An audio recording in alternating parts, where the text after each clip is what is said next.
Thank you very much. Let's get started with a motivation example. So for the fun of it, I built a small processor.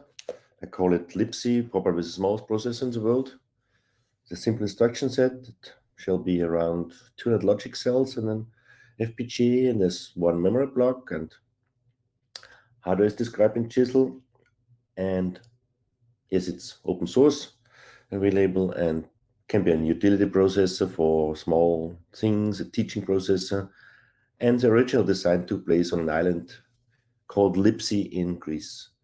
So this is the design of Lipsi. It's in a one-page sheet. It's already stated here that it's just 200 logic cells and an 8-bit data path and 8-bit well-ranked instruction, accumulator design, and this is data path. So the Lipsi implementation is a hardware described in Chisel. I also wrote a tester for Chisel. I also wrote an assembler in Scala. So you don't want to do manually assembling. The core statement is just about 20 lines. And then to test the Lipsi hardware implementation, I also wrote an implementation software simulator in Scala. And as a testing, I had self-testing assembler programs, and then I had another tests comparing the hardware implementation with the software simulator. And all this, assembler, hardware description, software simulation, is all in a single programming language, in a single program. The question is now, how much work do you guess this takes this? I don't know if you can give me if you can do a chat or state it out. Is there any chance I get a message here on this system?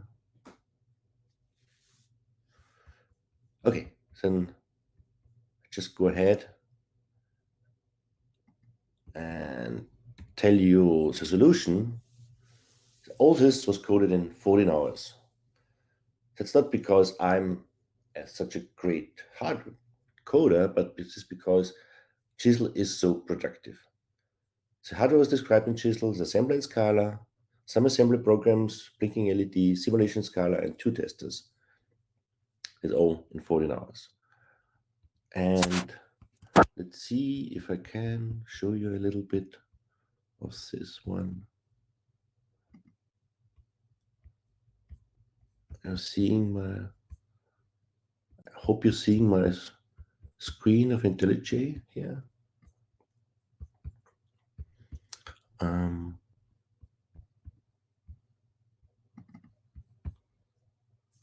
This is how processor looks like. Anyway, let's continue with the talk. I just don't think this makes sense now.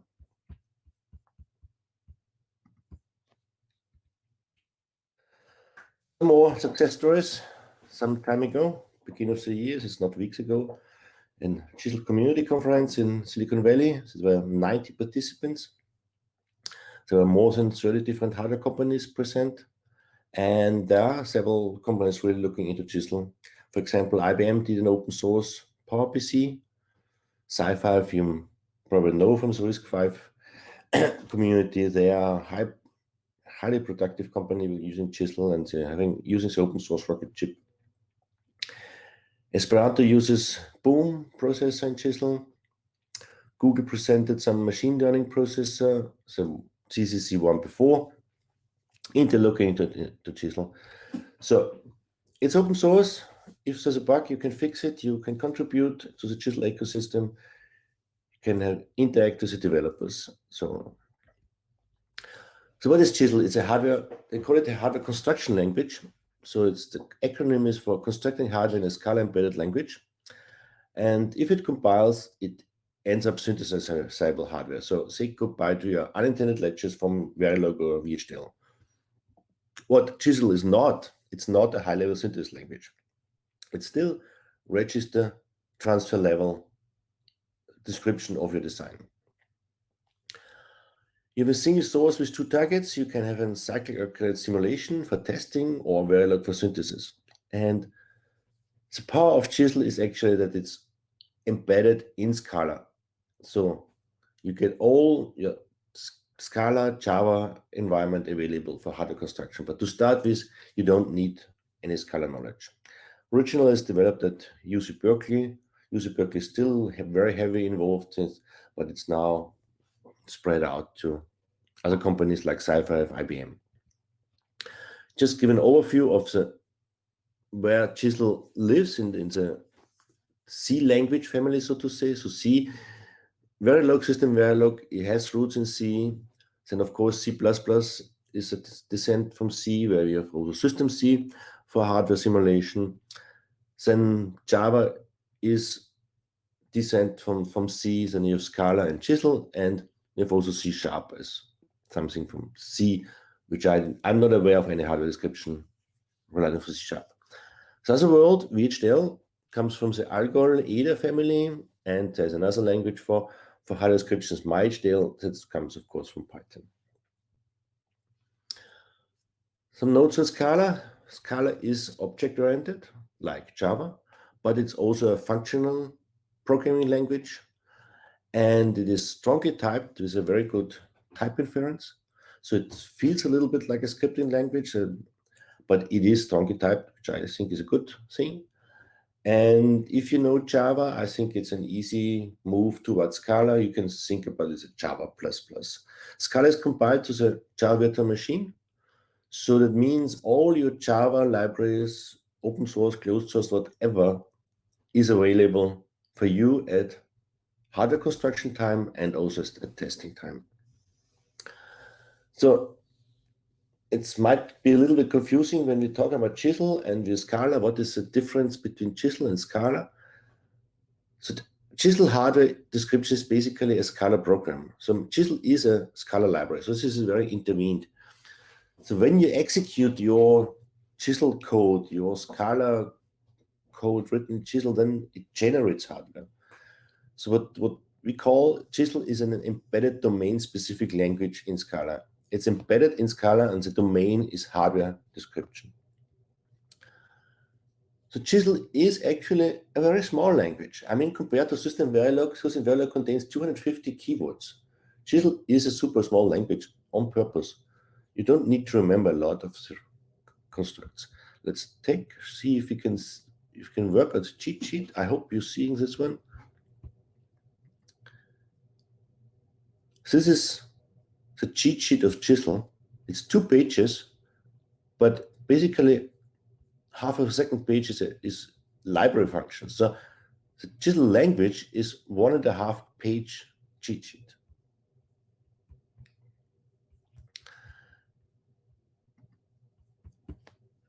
And the power of Chisel comes for using Scala for circuit generators. And as Scala writes it, Scala is a language that can grow with you. Chisel can also grow with you as you learn new features of the language. A quick overview how this all works together. So we writing our hello world, our blinking LED or whatever in Chisel, which means it's a Scala file. We're having a Chisel library, we have Scala library, and using Scala compiler, which ends up in a class file, like a Java class file. This runs on a Java virtual machine, executing your Chisel description, generating a Fördel representation, and that runs a Fördel optimization process again on the Java virtual machine, and that goes 2 paths. Either you go to Treadle, which is another Scala program running a Java virtual machine to test your circuit with Chisel tester, and you can have a good bad result, or you can generate a waveform and look at a GTK wave, or you're going to the Verilog emitter, generating a Verilog file of a circuit, and then you do synthesis, and on an FPGA you generate a bit file, and then you're running an FPGA. Let's get a look of some Chisel constructs. So basic expressions, as you have it here, it looks like a normal programming language, is a combination of circuits, the usual operations. You can give it a name with a val. For example, A plus B you'd name this adder addval. You don't see any width here or any types. This is all inferred most of the time. And basic types in Chisel are bits, unsigned int, signed int of the bits, and Boolean. We can have conditional updates for combination circuits. So we're declaring a wire here, which we then, depending on a condition, can set a wire. This is basically multiplexers. This is very similar to VHDL processor system where like always combinatorial block. And Chisel checks for complete assignments in all branches. That means if you're missing a branch, an assignment, which would result in a latch in VHDL or Verilog, then Chisel gives you a compile error. So you cannot unintendedly describe latches.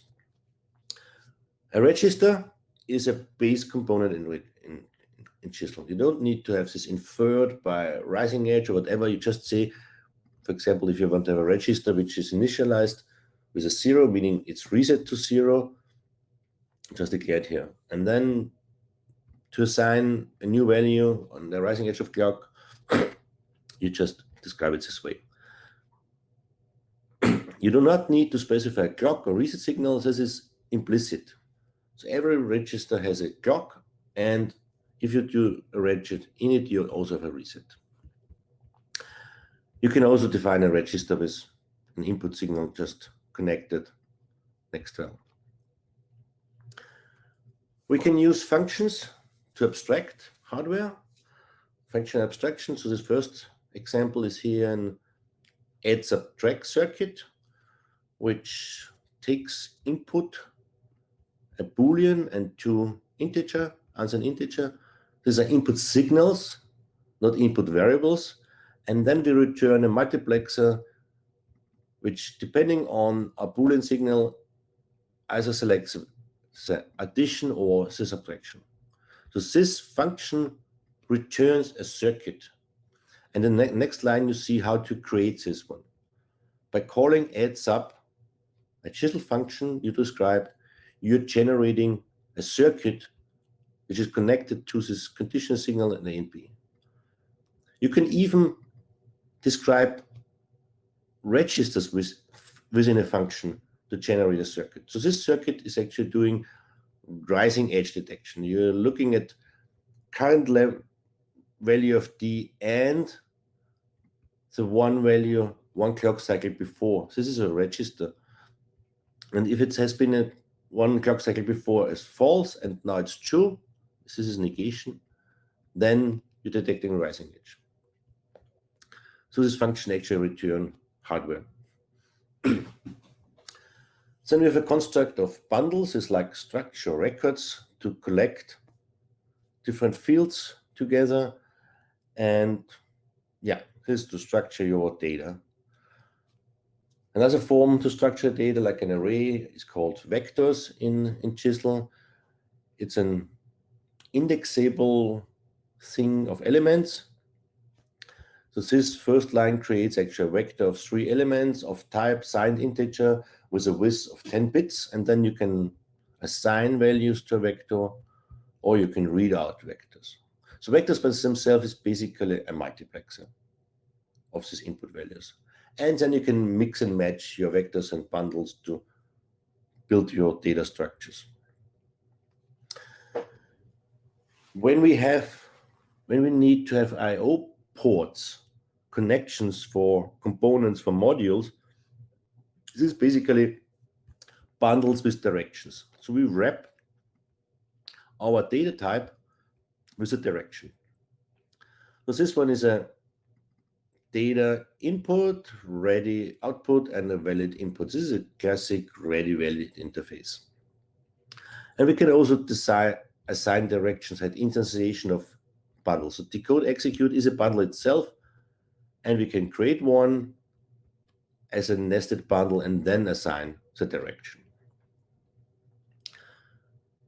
I think we are ready to look at our first complete Chisel program, Hello World. What is a Hello World hardware design? It's basically a blinking LED. The minimum we can show that something is happening. So this Hello World in Chisel is an extensor module. This is a component. We're having an I/O element, which is a bundle with direction, output, single bit output, and we call it LED. This one shall blink at 1 Hertz, so to say. We're assuming a 50 megahertz clock in our hardware design, might be an FPGA board. And then we're defining 2 registers, one to count up to 50 million and half of 50 million, and 1 register blinking with just 1 with. As a default statement, we are incrementing our counter here. And when we reach our maximum, which is 25 million, we are resetting the count register to 0, and we are toggling our blink register. And then we're connecting our LED, IO.LED, with a blink register. So this is a full circuit to have a blinking LED.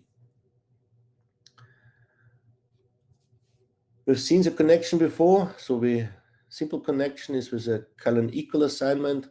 So we have components with this dot notation, like in object-oriented programming, there's a component adder, which has an I/O field, which itself has a field A and B. But we also can have bulk connections, which means those elements connect more than one field. It connects all fields which has the same type and the same name, and in both directions. So this example here is actually an example for a fictive processor. The decode stage, execute stage, and memory stage. So execute stage has an I/O which is connected to the decode stage and to the memory stage. And those 2 lines connecting all those signals between those 3 stages. Chisel has a multiplexer because a multiplexer is so common. And you might say, so what? And wait a little bit. When you see this multiplexer, it has a select. Okay, this might be a Boolean. And it selects between A and B. So what type is A and B? I mean, it can be any chisel type. There's a multiplexer taking any chisel type. So this is a generic multiplexer. So can be a full bundle, can be a simple 10-bit as an integer. I mean, software people might not be so impressed about generics. They're living in Java since Java 1.5 and 2004. People know about generics, but in hardware design, generics is something fancy new. And how does this work? So you can have generic classes with type parameters. So you're writing hardware generators independent of the concrete type. So the code below is roughly what the multiplexer is, simplified. So this is actually a multiplexer generator. It can generate a multiplexer of whatever type you want. So if a little bit fancy notation here, T is the type, which is a data or a subtype of it, and then the parameters. The first one is Bool, as we discussed, but the true parse and the false parse are both of type T and returning type T. And then that's straight line code. We're giving default, defining a wire with default false parse, and if select is true, we're setting return to true parse, and we're returning the wire return. There's a little bit of funny syntax. We can write circuit generators with generic types. Let's put this to use a little bit. Let's implement a generic FIFO, and we're using the generic ready valid interface. This is basically what is available in Chisel already. So we do a decoupled I/O, which has a ready valid signal, and for data, they call it bits. We use a generic data type, passing it in as a parameter. T again is subtype of data, and then we have an interface which can implement any data type. Let's define the FIFO interface. So we have a FIFO, we have an enqueuing side and dequeuing side. And the nice thing is we can actually reverse directions by wrapping a bundle into flipped. So every input becomes an output, every output becomes an input. So we only need to define this interface once and can have it on both sides. Again, the FIFO I/O has this generic type, and we're using that type for the enqueue and for the dequeue port. But then, okay, when we want to implement a FIFO, what kind of FIFO do we want to implement? We could do a bubble FIFO, which is simple and good for low data rate. We can implement a double buffer FIFO, which has a faster restart. We can use a memory as pointers. You can use flip-flops in hardware, which is expensive. You can use on-chip memory, where we need to look ahead, whatever we think about. I mean, this really calls for kind of object-oriented programming. I mean, object-oriented hardware construction. So let's define an abstract base class for our FIFO, which is, yes, it's a FIFO. It has data type and it has an I/O interface of a FIFO I/O we define. And we can already in the abstract class have some code, for example, which is common to all implementations. The depth of the FIFO, which is a parameter, it has to be larger than 0. Doesn't mean it makes sense to have a FIFO with negative number of elements. And then we building our different FIFO implementations by a class, bubble FIFO as an example, which extends our abstract FIFO. We're using object-oriented programming for our hardware description. So when we have our different implementations of a FIFO, all being based on an abstract type, the question is, which one are we then using at our hardware creation time? So we can decide at hardware generation. We have all our Scala Java power available. We could, silly idea, of course, we could connect to a web service, getting the Alphabet stock price, and then decide which FIFO we use. When this is for sure silly, but you see what is available here. And I think developers will find clever use of Scala Java power to create different hardware depending on whatever criteria. You could present the Scala interface for the users to select from. We in our project, we're using XML parsing at hardware generation time. So say really end of TCL Python scripts to generate hardware, because your hardware generation is in the same language as you're describing your hardware. Another example, on purpose, this is hardly readable. This is a binary to the PCT conversion for VHDL. So I'm teaching digital electronics at Technical University of Denmark. We used VHDL before. We switched to Chisel recently, and I give students a conversion,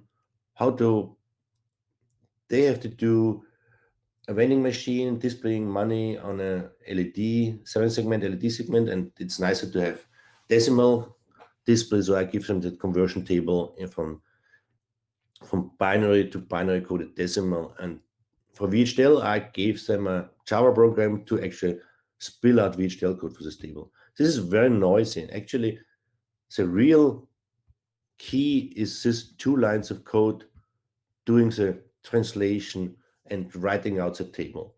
But all this, to generate VHDL, this has 118 lines of boilerplate code. The very same thing in Chisel is source for 5 lines of code, generating a table at runtime for this PCT to a binary to PCT conversion. And it's at hardware construction time in the same language. The example before, you had a Java program, you have to run first, generating a VHDL source code, which you include. This one happens at hardware generation time. And you can use functional programming for generators. So this is a little bit of Scala functional programming. You describe a function, let's say add function, and then using a vector and calling reduce with the add function, which means it applies add to all elements and gives you an addition of the full vector. With more fancy Scala syntax, you can write it this way. It's a very shortcut, is element 1 plus element 2, and then you use reduce. This, of course, generates a chain of adders, which you might trust the synthesis tool will rebalance to a tree. But if you don't trust the synthesis tool, you also have a reduced tree function in Chisel for vectors, which builds a tree of your adders. It's a very simple example, but we could maybe explore this a little bit more with, let's see, building an arbiter for just 2 elements and then building an arbitration tree for free arbitration. Good, this is just a list of free tools for Chisel FPGA design. So a lot of the stuff is open source. So you have your Java GDK, you have SBD and Scala, you have IntelliJ, you have GTK Wave, and then for FPGA design, you can use for Xilinx, the Viveda, Webpack, or Quartus, which are not open source, but they're free. We used Chisel in our T-CREST project.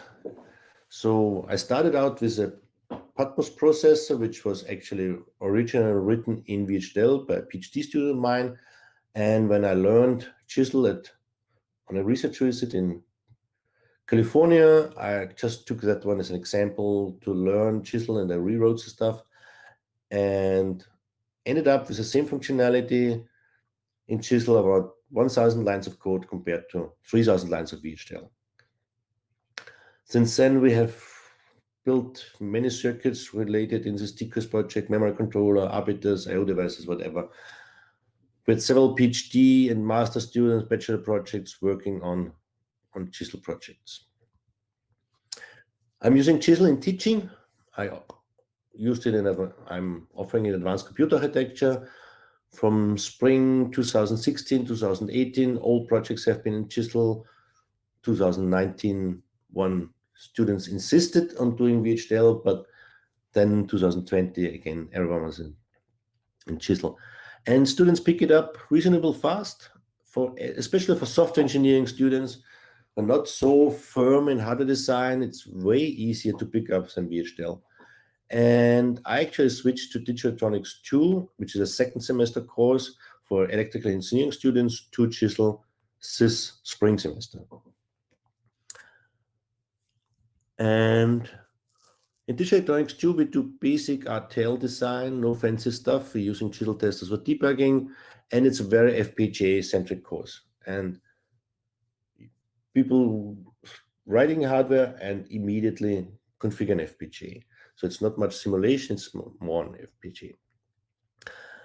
And the final project is a vending machine, and I put all stuff in open source. You've seen this Chisel Book slides, lab material. And actually, the students, they're learning programming in the very same semester, Introduction to Java. And I tried to coordinate what they're learning in Java with Chisel, which feels similar, but sometimes I had to be ahead of the Java classes, of the Java learning, because I need to introduce classes before they learn Java. And then the spring semester, we had a lockdown, and usually they only have one FPGA board per group and no group meetings allowed, just virtual labs. And can we do something about it in Chisel? So Chisel is in the Scala Java environment. So I looked back into my experience in how to write string applications. So I wrote a simulation of an FPGA board in Java Scala, so they can run their stuff in a simulation environment instead of the FPGA. Feedback from teaching, actually most students like Chisel. They also like to have a free Chisel book, and it was kind of a better link to Java programming. It's the same GVM, similar setup, using an IDE. So the lab finished the same time as we finished last year in VHDL. So I was hoping to be more productive, because I think Chisel is more productive than VHDL. But on the other hand, we survived this lockdown with students being stressed, teachers being stressed as well. And if we can achieve the same result with the lockdowns than last year, I think then Chisel was a success. Hello, Martin Schoeberl. So, yeah. Almost finished? Yes, almost finished. Should I continue? Yeah, so time is over. So please conclude. 2 minutes. Yes, conclude. Yes. Good.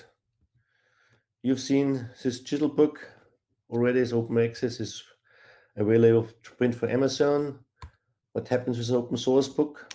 A few months later, I got a free Chinese translation, and you already know I got another translation to Japanese. I'm very happy about this one. These are some links. I don't know if I can share the slides. And in conclusion, in summary, so for one argument for Chisel is we need to do more hardware design because processors don't get faster. We need to design our accelerators. And for this hardware design, we need a modern language for hardware system design. Chisel is a small language, so you can learn it in really one day. Basically, I give one-day tutorials on Chisel, and embedding in Scala gives the full power to write circuit generators. And we can also do co-simulation within one language, writing our reference implementation in Scala, Java, or whatever. Thank you for listening. Thank you very much. So there is one question from audience. So I heard the Verilog translated from Chisel is worse than the Verilog from scratch. Do you have some recommendation to write Chisel in order to translate better Verilog? Can you repeat your question, please? I didn't Yes. really...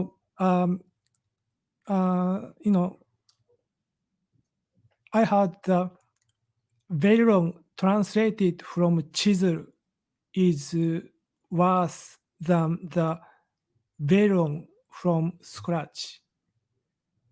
Okay, yes, I understand. Yes, the Verilog generated from Chisel. Yeah, do you have some recommendation to write Chisel in order to translate better Verilog? Yes. I mean, this Verilog generated Verilog is hard to read, but that's not the point, because you don't need to read this Verilog. Verilog is just an intermediate language for your synthesis. So I know people in the Chisel development, they are working to generate easier readable Verilog, but I don't see the point in reading your Verilog, because it's just like other language generators. It's generated code. You should trust Chisel generating good, correct Verilog. If this is an answer. Yes, thank you very much. So yeah, I agree with you. So readability is not good, but performance and customization. So if you use latest Chisel version, so maybe it's almost similar with a Verilog from scratch. Verilog, yeah. Native, I think, yeah. Most of the time, it's the same. I know of a little issue where your generated Verilog is less performant than handwritten Verilog, but this is just a matter of time when the translation process changes. But you're getting really more expressive language where you can write your hardware in less lines of code. It's like So writing a do you, Java program compared to writing a Scala code. do you know any release plan for version 3? Say it again. What is this version 3?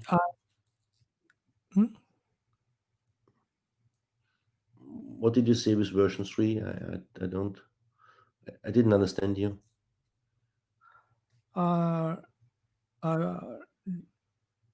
Any release plan for V3? 聞こえてないか参加して。モデレーターの方が参加させる。ああ、そっかそっか。So question.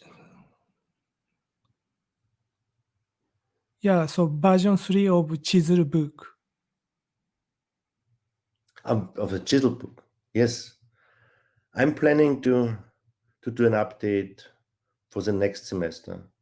For my new semester students starting in February, I plan a version 3, yes.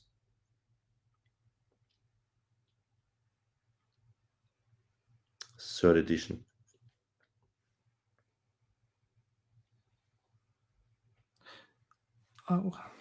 Okay, sorry, time is over, so Thank you very I want much. to change. Thank you very much. Okay. Let's get Bye. there. Yeah. Bye-bye.